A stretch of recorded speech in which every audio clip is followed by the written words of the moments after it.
Naputol!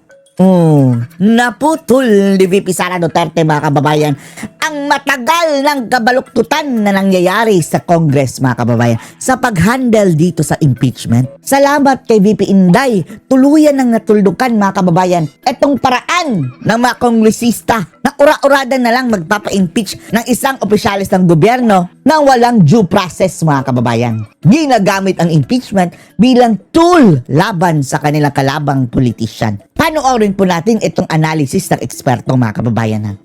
Malaking implication nito kasi ang ginagawa sa mga previous na impeachment complaints, walang Ura-urada. ebidensya. Walang Saka na ebidensya. maghanap ng ebidensya Walang due process. doon sa Senado using the subpoena power of the Senate. Kahit walang mga kababayan, filtering mechanism. Walang pagsusuri kung meron bang substance o wala, o ebidensya o wala. Basta bumoto lang ng kumuha lang sila ng 1/3 vote, mga kababayan, okay na. Ngayon, hindi na yan pwede. Hindi na yan pwede. Yung mga subpoena dosisticum, parang fishing expedition ang nangyayari. Oo nga, So, fishing wala na. Kasi pag the expedition. mag-issue ng subpoena ang Senado, kahit na yung mga evidence na parang protected sana ng Bill of Rights natin ay Lahat, mga kababayan, kikilatisin. Para kang inaudit. At kahit pa yung mga siguro na pagkakamali lang, mga kababayan, na pag-input mo sa iyong mga taxes, sa iyong mga salin, kahit piso ang pagkakamali mo, pwede nilang gawin niyang, mga kababayang rason para i-impeach ka. persado ng makuha dahil takutin naman nila yung mga Kagaya nung ginawa nila kay Corona. Napakaliit na hundreds of thousands lang ba yun, mga kababayan, ang hindi niya na-declare sa kanyang salin. Hindi significant money pero in-impeach pa rin, mga kababayan. Mas malaki pa daw ang suhol, ha? Diba yung mga sinatong, tiba-tiba dahil in-sponsor ni Panot, mga kababayan, daw yung impeachment ni Corona. Mas malaki pa ang isinuhol sa mga sinatong kaysa dun sa hindi na-deklarang salin ni Corona. Ganyan ka-corrupt, mga kababayan, ang sistema ng impeachment sa ating bansa. Hindi na base sa merits, kundi base na sa panggigipit, mga kababayan, ng mga politician. involved or institution involved of contempt. So diyan na naging abusive at arbitrary ang proseso. Ngayon the Supreme Ngayon Court putol na ang sungay, mga kababayan, ng mga congressman dahil kay VP Sara. is trying to make a ruling, to make a guidance na ito dapat ang Meron siyang guidelines. proper treatment of impeachment proceedings. So maganda ito. Maganda. Reaction po ninyo. Dahil ang mga kababayan, yung katroma na kasi din, mga kababayan, itong Supreme Court. Dahil yung si Corona, mga kababayan, talagang magaling daw yun na huwes. Mahal na mahal yun, mga kababayan, ng kapwa niya maestrado.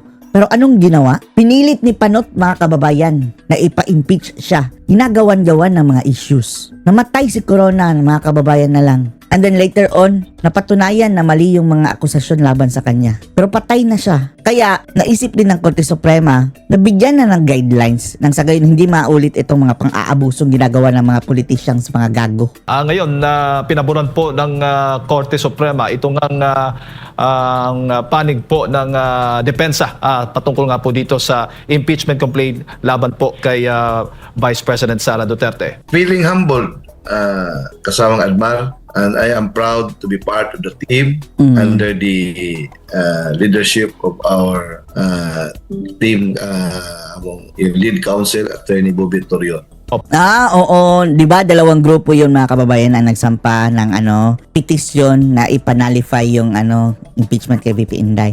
Yung mga abogado ni VP Sara at etong abogado ni na Attorney Torion kasama siya. Good job, good job. Po. And I'm so privileged to be a part of this team.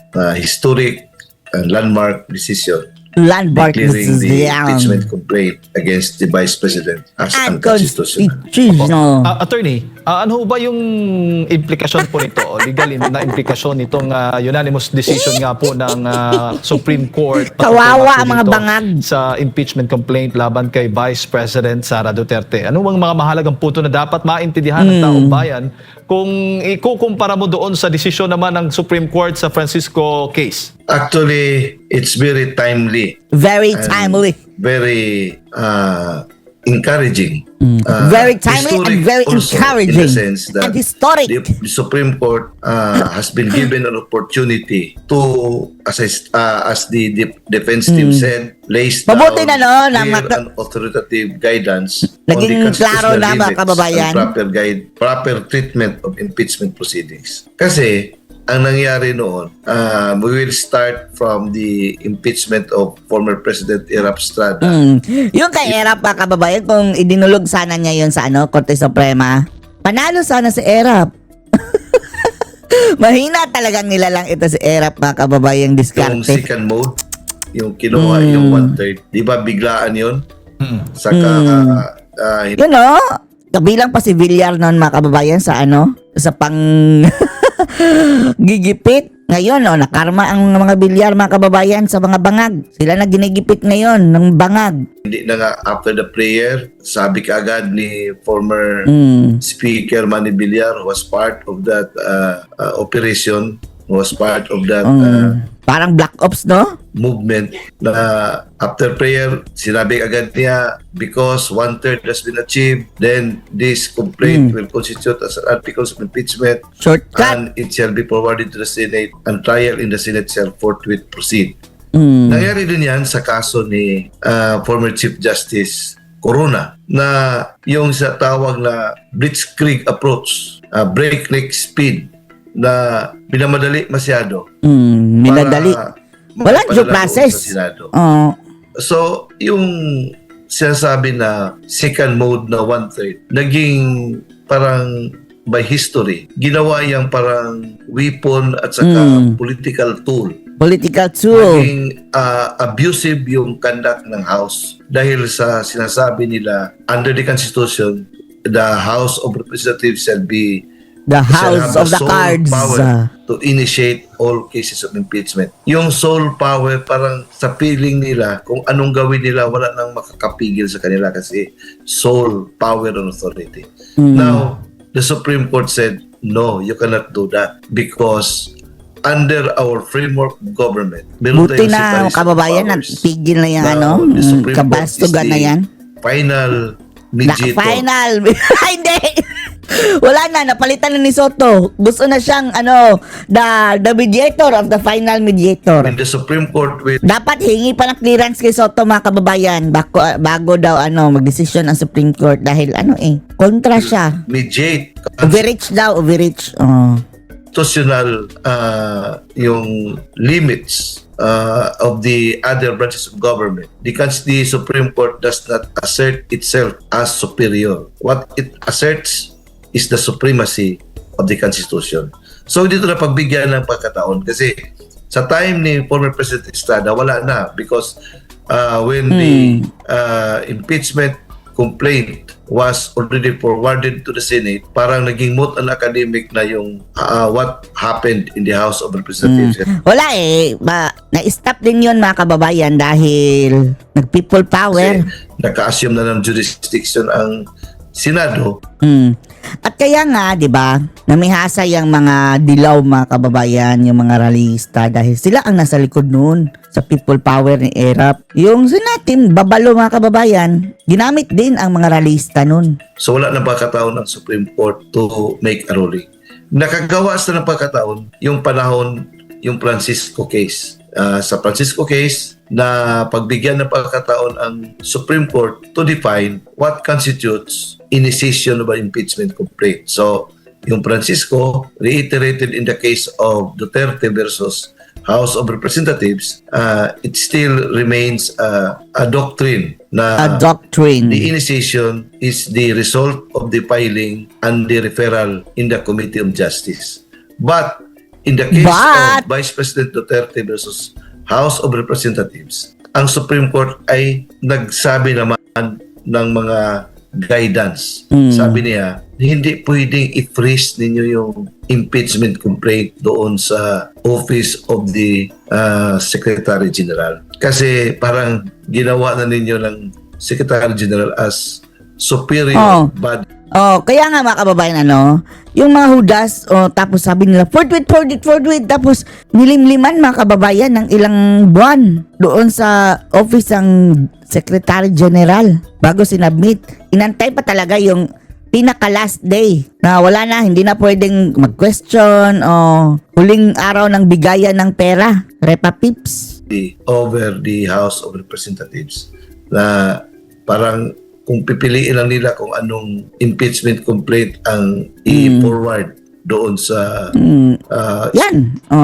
Buti na lang bigyan ng linaw na mali ang pinagagawa ninyo. Abuso na kasi mga kababayan talaga, abuso na. Speaker. Kasi the moment the complaint is transmitted or referred to the Speaker's office, yung 10 days na requirement, mag-apply na yan. 10 days to be included in the order of business. Ngayon, sabi ng Supreme Court, yung meaning yun ng 10 days ay hindi yung legislative session day. Ang meaning yan ay calendar Days. Oo. Ngayon mga kababayan, nag-iiyak na naman sila. Mali na naman yung Supreme Court. Wow, kayo na lang mag-Supreme Kasi Court. kung legislative Udas. session days ang ginagamit, parang yun ang justification nila na yung 10 days ay na-comply pa rin when the fourth impeachment complaint was filed on February 5. So sabi ng Supreme Court, hindi yan. Ang pag-count ng 10 session days ay hindi yung 10 legislative session days or sabi ng Supreme Court ay calendar days. So maraming mga guidance ang pinoformulate ang Supreme Court. At saka, kahit na kung second mode ang gagamitin, yung 1/3, sabi ng Supreme Court, hindi pa rin, it's not enough na the moment It's not 1/3 enough. is achieved, automatic, it will become an article of impeachment, then automatically forwarded to the Senate. Sabi ng Supreme Court, kailangan mayroon pa plenary session to ensure that the endorsement of the members of the House who appeared to have endorsed it are really verified. Yung verification, importante yun. Na ang nangyari kasi, madaming mga open in an open admission na hindi nila binasa, pumirma lang sila dahil yan ang parang guidance at decision ng leadership. So hindi yan. Sabi ng Supreme Court, in this case of Duterte versus House of Representatives, Duterte versus Houses. Houses. Second vote ang gamitin natin, daan pa rin sa plenary to ensure that the endorsement of the members of the House are verified. And number 2, to confirm that the evidence supporting the grounds in the complaint exists and that every member of the House has been given a copy of the complaint and the evidence supporting it. Malaking implication nito kasi ang ginagawa sa mga previous na impeachment complaints, walang ebidensya. Walang Saka na ebidensya. maghanap ng ebidensya Fishing expedition, mga kababayan, na nangyayari dati. doon sa Senado using the subpoena power of the Senate. Yung mga subpoena do sisticum, parang fishing expedition ang nangyayari. So wala na kasi pag the moment mag-issue ng subpoena ang Senado, kahit na yung mga evidence na parang protected sana ng Bill of Rights natin ay Lahat na. Open na mga kababayan sa pang-aabuso talaga. dahil takutin naman nila yung mga tao na involved or institution na involved of contempt. So diyan na naging abusive at arbitrary ang proseso. Ngayon, the Supreme Court is trying to make a ruling, to make a guidance na ito dapat ang proper treatment of impeachment proceedings. So maganda ito. Opo. So malinaw po yun, attorney. At saka yung due process. Yes. Yung due process, importante. Opo. Kaya nga, because of this decision of the Supreme Court, ay magkakaroon po ng mga pagbabago sa rules ng House pagdating po dito sa impeachment process. Tulad ng sinasabi po ninyo, para gawin lang natin simple at i-correct po ninyo, attorney, mula sa impeachment complaint, ihahain sa Secretary General, then Secretary General i-refer sa House Speaker within 10 calendar days, hindi session days, calendar days, ay di-decision ng Speaker at i-refer doon sa Committee on Justice, and then within 60 days, kung hindi ako nagkakamali, ay maghihiring ang Committee on Justice, doon na yung mga witnesses, No. evidences. Okay. Mali yung sinabi mo. After the impeachment complaint is filed with the Office of the Secretary General. Kasi under the Constitution, walang mention about Secretary General. Yung Secretary General ay na-include yan sa rules ng House. So, the Constitution mentions only of filing in the House of Representatives. So they make it simple by making a rule that the impeachment complaint shall first be filed with the office of the Secretary General. Upon receipt, the Secretary General shall immediately refer it to the Speaker's office, and the Speaker must, within 10 session days, include it in the order of business. After it is included in the order of business, within 3 session days, it shall be referred to the Committee on Justice. Now, that constitutes already initiation of an impeachment complaint under the first mode. Now, the second mode is actually when the impeachment complaint is endorsed by at least 1/3 of all the members of the House. The Constitution is very silent as to simple. The Constitution simply states that when the impeachment complaint is filed by at least 1/3 of all the members of the House, that complaint shall become the articles of impeachment, and trial in the Senate shall forthwith proceed. Itong porosyon na ito ay binigyan ng interpretation ng Supreme Court na yung literal nila na interpretation before, basta makuha ang 1/3, automatic na as to how this 1/3 was achieved, wala kayong pakialam kasi it is within our sole power to initiate all impeachment proceedings. This time the Supreme Court said, no, you cannot do that. You have to first do it, submit it in the plenary, and ensure that the endorsement of the members who appear in the complaint are really verified by each and one of them, and to confirm that the evidence supporting the grounds in the complaint exist. So, meron pang parang proseso na hindi automatic na kaagad-agad i-transmit agad sa Senate for trial. So meron pa lang parang session o parang proceeding doon sa House. Under this ruling, yan ang dapat gawin nila. So I don't know how they have to abide by it, because that is what the Supreme Court said. Opo. So ang particular na yung sa proceeding para magsimula ay yung Committee on Justice ba o the plenary mismo, attorney? Yung Committee on Justice, mag-apply yan under the first mode. Ayun. Yung first mode, hindi nagsabi na 1/3. So kahit isa, dalawa lang ang nag-file ng impeachment complaint, first, kahit one congressman mag-file ng impeachment complaint under the rules of the House, that impeachment complaint must be filed with the office of the Secretary General, and then upon receipt, the office of the SecGen will refer that to shall immediately refer it to the Speaker's office. Upon referral of the Speaker's office, wala na silang magawa kasi under the Constitution, within 10 session days, the office of the Speaker shall include it in the order of business. Then, after including the order of business, they can't stop it anymore. Within 3 session days, shall be referred to the committee. Ang nangyari kasi sa impeachment noon, kaya nga parang pina-freeze nila doon sa office of the SecGen, yung first 3 impeachment complaints. Kasi to my mind, didn't like the idea that it will be done under the first mode. Kasi sa first mode kasi, meron pang parang proceedings doon sa Committee on Justice. And the Committee on Justice is given 60 session days within which to deliberate and submit a report whether the impeachment complaint is sufficient in form and in substance. They cannot wait for that period. Maybe because they don't have the evidence, and the Vice President will be given a forum to para ipamukha sa kanila to show right in their own faces na yung mga sinasabi ninyo na mga confidential ay properly used and properly used.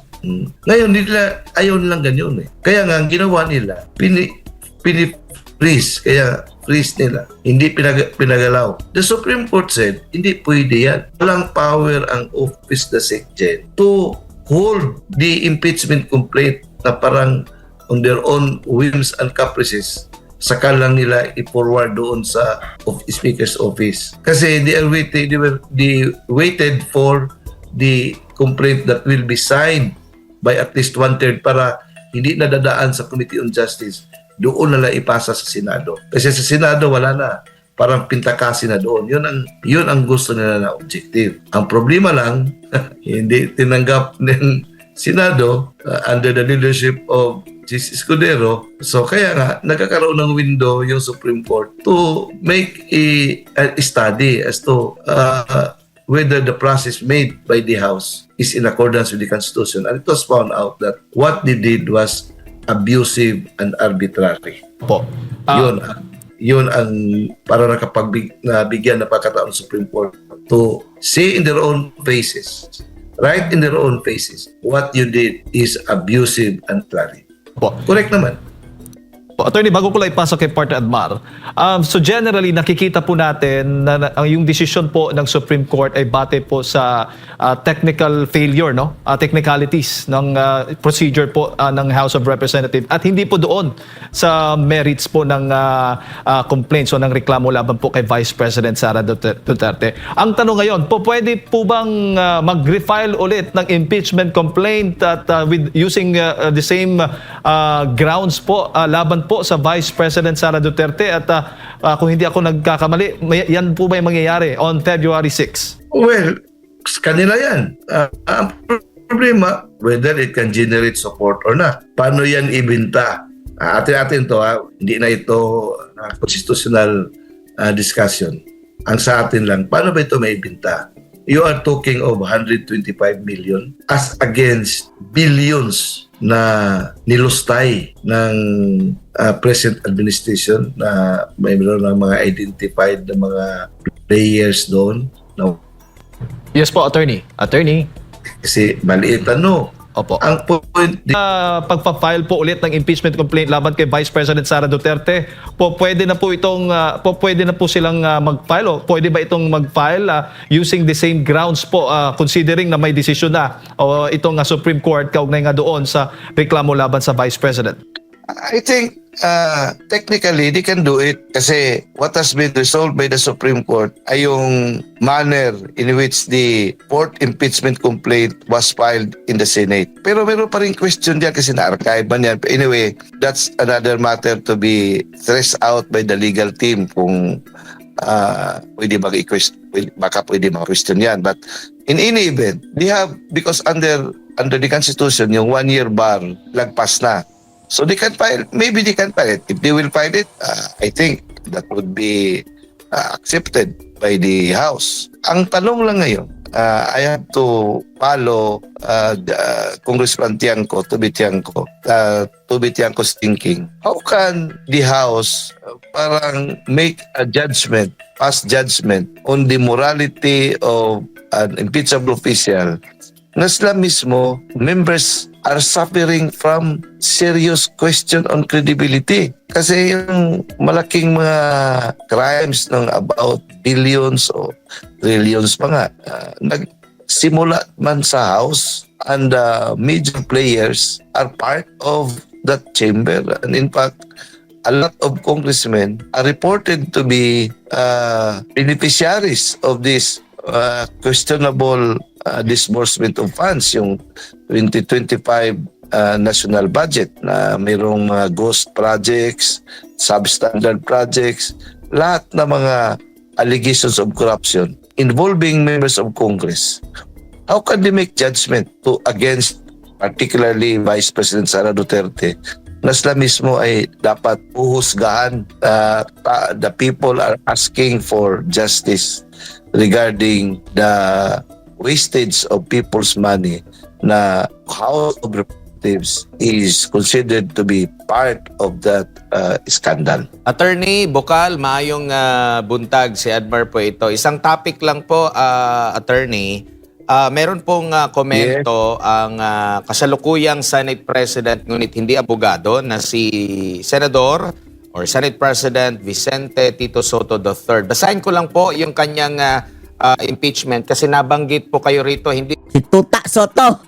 direct na pangalan nyo, pero sabi niya rito, It is a Ay, sad nako ba? day Pangalan pala ni Tito Soto, mga kababayan, natatawa na for tayo. constitutional Sad day para sa kanya dahil ang kanyang dream, impossible dream na maging presidente. Yun daw kasi sinabi kasi daw sa kanya mga kababayan na kapag kapag mai-impeach si Sara, siya ang magiging vice. Tapos, kung siya na ang vice, mai-impeach si Bangag, siya ang magiging presidente. Goodbye, impossible dream. students Soto. and professors. The Constitution had just been amended unconstitutionally through Tapos approve sa kanya si Binging Rumulya, Supreme no? Court overreach.